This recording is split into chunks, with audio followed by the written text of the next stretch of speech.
Fala galera, eu sou Heraldo Luiz e esse é mais um vídeo do canal Analítica Sem Dúvidas. Pessoal, continuando com os métodos de separação, hoje eu vou introduzir um pouco para vocês o assunto de cromatografia gasosa. Então pessoal, deixa o like no vídeo, se inscreva no canal caso não for inscrito ainda, ative as notificações, isso é muito importante e espero que vocês gostem dessa aula. Antes de começar a aula, pessoal, esse vídeo eu estou gravando bem no dia 15 de outubro de 2022, que é o Dia dos Professores. Então, pessoal, eu queria deixar aqui um relato, uma homenagem a professores que estão diretamente envolvidos com o conhecimento que eu adquiri para produzir esse canal. O primeiro dele, o professor Roy Edward Bruns. Eu já usei muito o livro dele, já mostrei para vocês aqui, né? O Como Fazer Experimentos. Tá? Ele é um dos autores. Roy Edward Bruns, deixa eu tirar o dedo da frente. Também tive aula com ele de planejamento de experimentos, que foi onde tive muita aula de estatística, que eu usei naquela playlist de estatística, juntamente com esse livro aqui. Professora Carol Collins, já comentei sobre ela em um vídeo mais recente, e infelizmente faleceu há pouco menos de um mês, uma mente brilhante e é responsável pelos métodos de separação, com quem eu mais aprendi, direta ou indiretamente, lembrando o livro dela, Fundamentos de Cromatografia, Carol Collins. Então, uma grande professora, uma mente brilhante. Já falei bastante dela em outro vídeo, mas vale sempre a pena relembrar. Além disso, professor Nivaldo Bacan e professor José Salvador Baroni, que são os autores desse livro aqui, que eu usei muito na parte de equilíbrio, né? Tá aqui Nivaldo Bacan, José Salvador Baroni, entre outros, né? Infelizmente, os dois já faleceram. Outros professores brilhantes na área de química analítica. O professor Nivaldo Bacan é um dos responsáveis por ter ICP ótico, né? Os estudos de ICP ótico, e fazia bastante a parte de simetria atômica também. Além da parte de equilíbrio, né? Autor de livros que eu usei, tanto para Quantic, para Quali, eu não tenho mais livro dele de Quali, não sei onde está. Professor Baroni também, trabalhei várias vezes com ele no laboratório de ensino da Unicamp, né? Como técnico, e era incrível observar ele fazendo as reações, principalmente de Quali, com uma maestria, com um controle, um conhecimento, que eu falo, de que eu souber 1% do que ele sabe, eu vou estar feliz. O interessante, pessoal, é que o professor Bruns, ele na verdade, ele veio aqui no Brasil praticamente para desenvolver estudos sobre química teórica e química quântica. E eu estou falando que ele é a base da minha química analítica. Por quê? O professor Roy Edward Bruns orientou o professor Elias Zagato, que é engenheiro agrônomo. Mas, Heraldo, um da química quântica, um engenheiro agrônomo, está falando de química analítica. Por quê? O professor Elias Zagato foi um dos primeiros alunos do professor Roy Bruns e foram com estudos em química analítica. A parte estatística, a parte de planejamento fatorial, que foi tudo introduzido pelo professor Bruns aqui no Brasil. O professor Elias Zagato foi um dos primeiros alunos do doutorado, inclusive, do professor Bruns.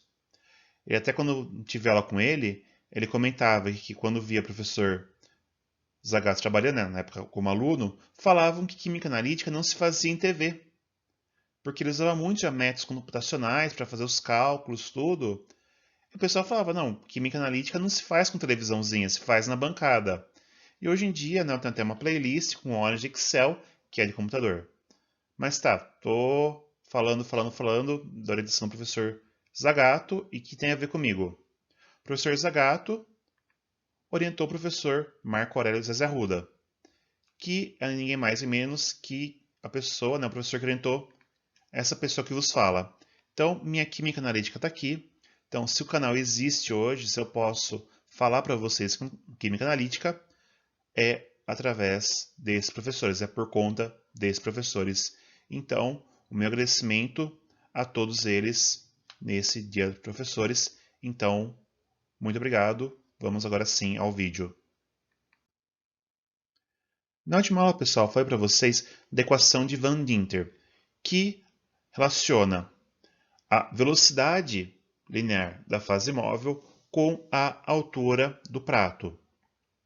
Então, nós procuramos a melhor vazão, né, melhor velocidade, maior velocidade, que gere o menor prato.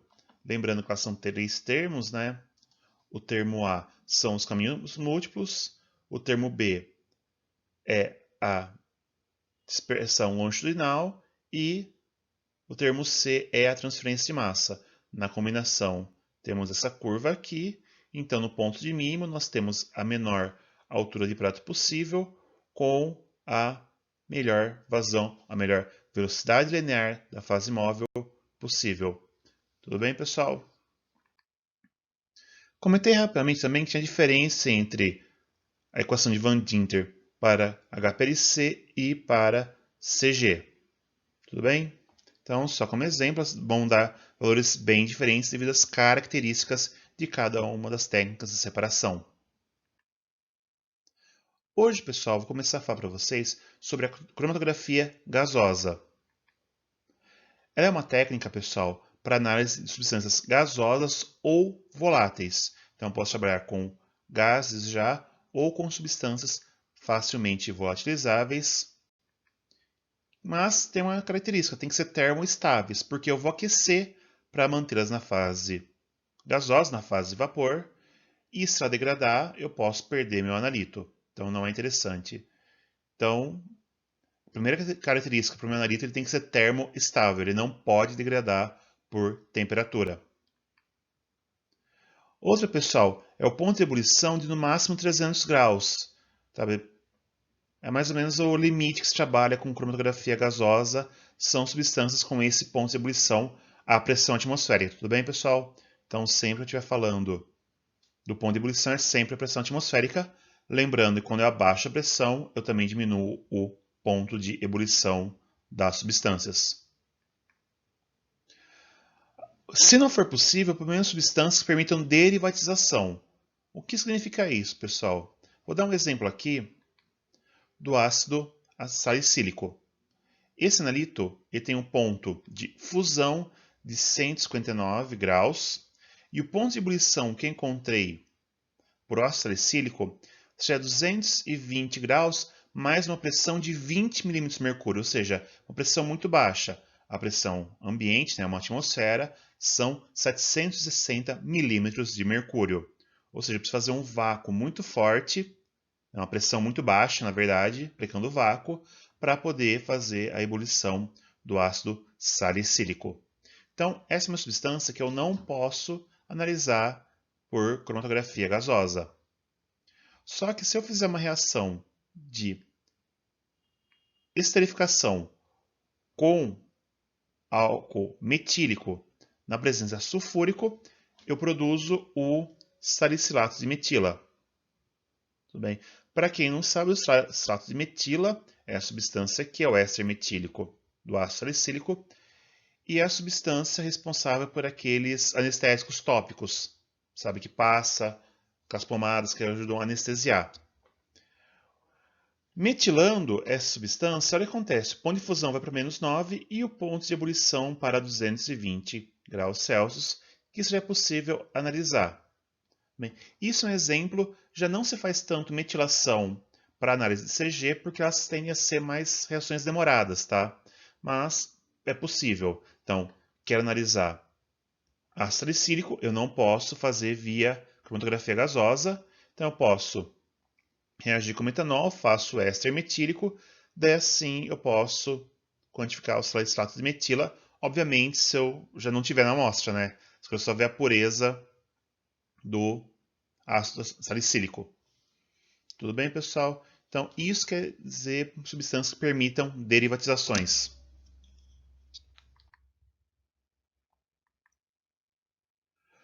Na cromatografia gasosa, os analíticos volatilizados são impulsionados por um gás de arraste inerte através da coluna. Tudo bem? Então, pessoal, detalhe, o gás é inerte ao analito e à coluna. Tudo bem? Muitas vezes alguns gases podem ser utilizados no detector por algum motivo, mas durante o processo de separação, esse gás é inerte. Por isso mesmo, pessoal, não é muito adequado usar o termo fase móvel, porque não tem interação química com do analito com gás. É só realmente estar empurrando. Entendeu? Está só arrastando mesmo. Então, eu vou usar mais o termo gás de arrasto do que fase móvel nessas aulas de cromatografia gasosa. Esse gás, então, tem que ser de alta pureza. Tudo bem? Por quê? Normalmente, técnicas de cromatografia gasosa determinam baixas concentrações. Então, se tiver alguma impureza, pode contaminar a coluna, contaminar o injetor, o detector. Então, quando eu for falar de gases, eu vou falar da importância da pureza dos gases. A separação costuma ocorrer através do ponto de ebulição dos analitos. Não é o mais comum, mas é uma primeira evidência. A tendência é analitos mais voláteis, de menor ponto de ebulição, eluírem mais rapidamente pela coluna do que analitos de maior ponto de ebulição. Obviamente, pessoal, isso vai alterar um pouquinho, depende a técnica. Também vou falar bastante disso quando for falar principalmente de colunas. Da mesma forma, pessoal, o principal mecanismo é partição líquido-vapor, não é sempre. Como eu falei coluna também, eu vou voltar a falar dos métodos, mas normalmente minha coluna vai ter ou uma coluna capilar com um líquido quimicamente ligado, aquelas fases ligadas que eu já falei para vocês, que o analito vai dissolver nessa fase e acabar revolatilizando devido à temperatura. Algumas colunas recheadas, normalmente elas são sílica recoberta também com uma fase ligada. Então, ele dissolve nessa fase ligada e revolatiliza. Então, é um mecanismo de partição líquido-vapor. Não é sempre, pessoal, mas principalmente, é um principal mecanismo é o partição líquido-vapor na separação em cromatografia gasosa. Temos aqui, pessoal, o exemplo de um cromatógrafo a gás.